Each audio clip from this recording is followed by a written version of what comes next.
अलक्ष लक्ष लक्ष पाप लक्ष सार सायुधम ततस्तु जीव जंतु तंतु भुक्ति मुक्तिदायकम्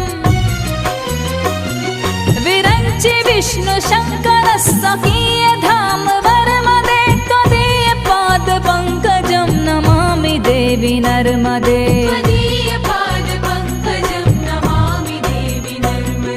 नमामि देवी नर्मदे नमामि देवी नर्मदे नमामि देवी नर्मदे नमामि देवी नर्मदे त्वदीय पाद पंकजं नमामि देवी नर्मदे त्वदीय पाद पंकजं नमामि देवी नर्मदे